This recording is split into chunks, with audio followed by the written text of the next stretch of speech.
Hello, you're kicking off the Sunday's edition of Qpvn English News Bulletin with Milinchi and income headlines.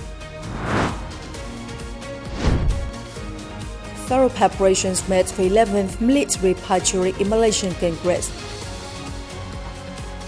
Vietnam Level 2 Fields Hospital Rotation 7 ready for Journey for Peace. Vietnam's 80th National Day celebrated in Beijing. On September the 20th, the Coordinating Council for Red River Delta Region convened its meeting. Concluding the event, Prime Minister Phạm Minh Chính, chairman of the council, stressed that the region must take on 3 pioneering missions as Vietnam enters a new stage of development. Despite global and domestic challenges, the Red River Delta economy continues to achieve positive results, leading the country in many sectors.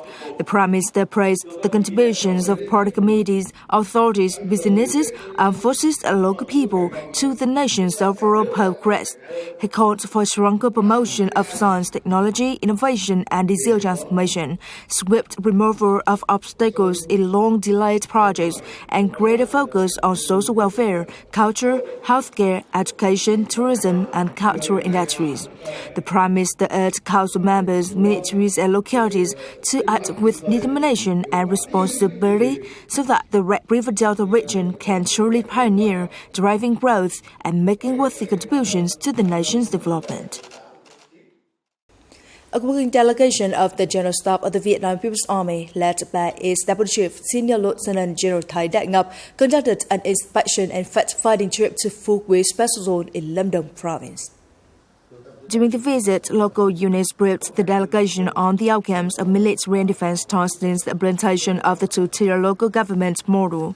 Senior Lieutenant General Thái Đại Ngọc acknowledged and praised the achievements recorded by agencies and units while urging officers and soldiers to build on these results, stay united with local people, overcome difficulties, and remain proactive in all circumstances to avoid being taken by surprise.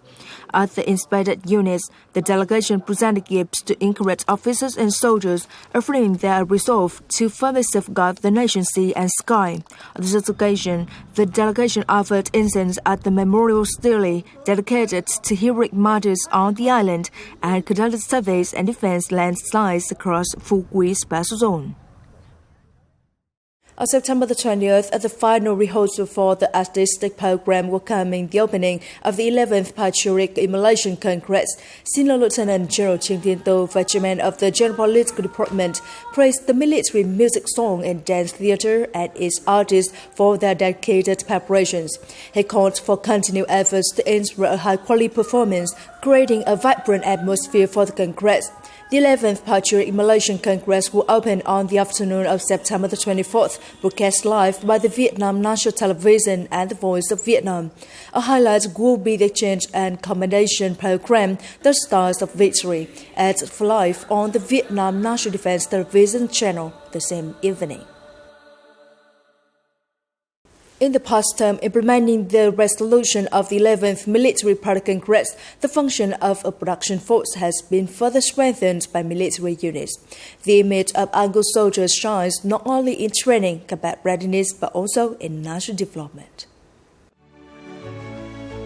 To meet new requirements, the Ministry of National Defense has restructured units and defense enterprises towards being high quality, strong and modern, serving both economic production and defense capacity. A strategic step was the establishment of Corps 20 and 19 based on the transfer of Saigon Newport Corporation and Đông Corporation. Corps 20 operates the nation's largest seaport and logistics system. We are expanding into industrial zones with free trade and maritime tourism, as well as renewable energy, advancing green transition and digital transformation in line with global trends. Outposts serve dual purposes. In peacetime, they boost the maritime economy while safeguarding sovereignty. In defense, they become strategic hubs for logistics and equipment. Across borderlands and islands, defense economic units act as the vanguard in poverty reduction, infrastructure development, and apply science in agriculture, forestry, and fisheries. These efforts help build firm people's heart disposition, strong national defense, and people's security posture. The military lives with the people, understands their needs, upholding the spirit of Uncle Soldiers. We take practical action, guiding and supporting households to develop livestock and crops and improve livelihoods. With determination and creativity, military enterprises, corps and defense economic units have excelled in both production and defense, caring for people's lives and contributing significantly to Vietnam's rapid and sustainable development.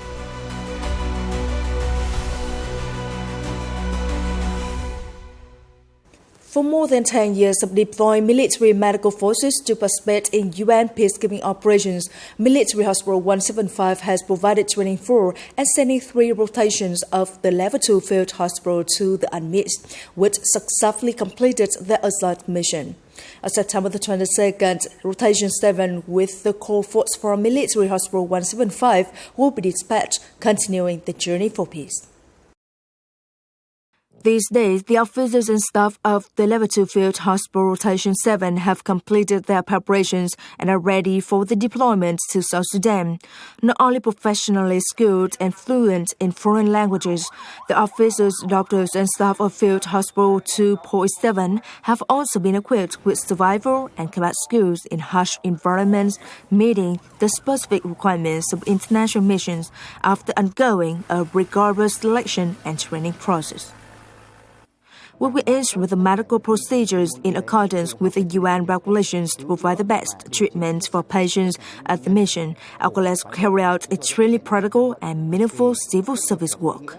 I believe Rotation 7 will complete on task excellently in its 1-year term, or even better than the previous rotations, to affirm the image of the Vietnam People's Army in the international arena. With tradition, pride, and experience in deploying rotations of Level 2 Field Hospital, Military Hospital 175 in general, and the Level 2 Field Hospital Rotation 7 in particular, will stay steadfast in the journey for peace, spreading the beautiful image of Uncle Soldiers and aspiration for peace of the Vietnamese people to international friends. 30 years ago, on September the 20th, 1975, the People's Army television program was first on air through the Vietnam television. The early days were filled with hardship and shortages, yet generations of officers, reporters, and staff of the television department under the General Political Department of the Vietnam People's Army preserved, bringing audiences compelling stories of military and defense missions.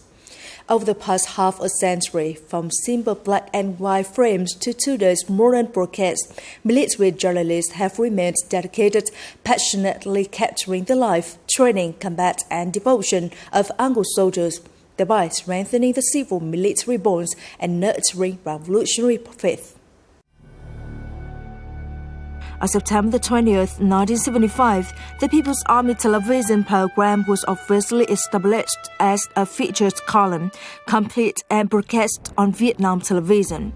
From a small room with just a few cameras, soldier journalists learned as they worked.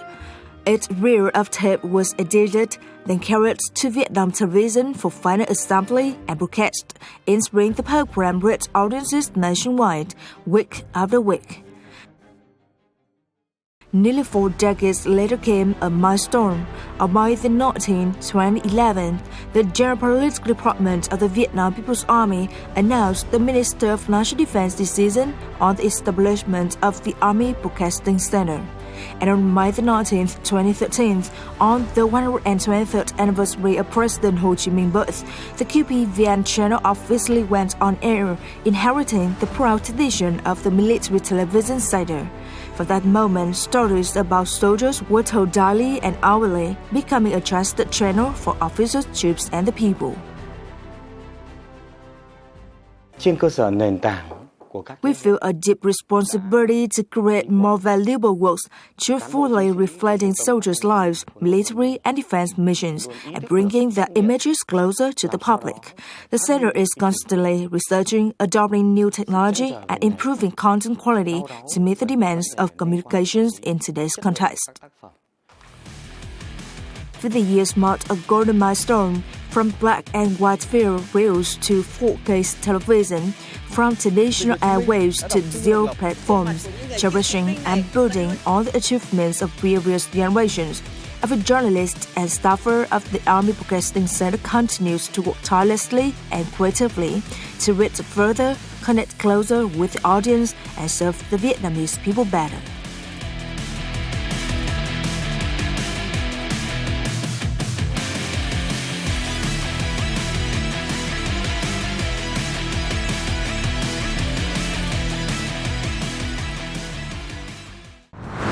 Coming up next, Vietnam's 80th National Day celebrated in Beijing.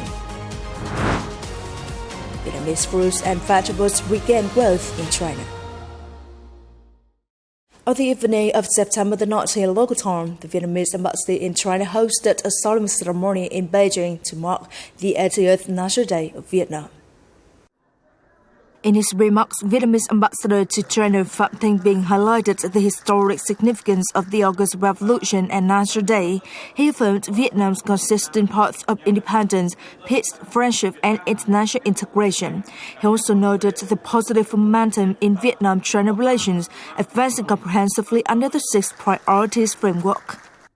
On this occasion, Vice Chairman of China's National People's Congress Committee Jiang Qingwei, on behalf of the Communist Party of China and Chinese state and people, congratulated Vietnam on the country's National Day, praised Vietnam's remarkable achievements over the past 80 years. He emphasized the special significance of 2025, when the two countries celebrate 75 years of diplomatic ties, launch up a year of people-to-people exchange, and continue frequent, close, high-level exchanges, reflecting mutual support and respect between the two leaderships. After a period of decline, Vietnam's fruit and vegetable exports to China are showing signs of recovery. Custom data show August exports reached $678 million, up 40% from July and 15% year-on-year. In the first 8 months, shipments totaled nearly $2.8 billion. The recovery follows a difficult first half of 2025, when China tightened food safety and traceability requirements. According to the Vietnam Fruit and Vegetables Association, consistent compliance with China's standards will help Vietnam expand its market share. With the momentum from the third quarter, the net export revenue in 2025 exceeds $7 billion.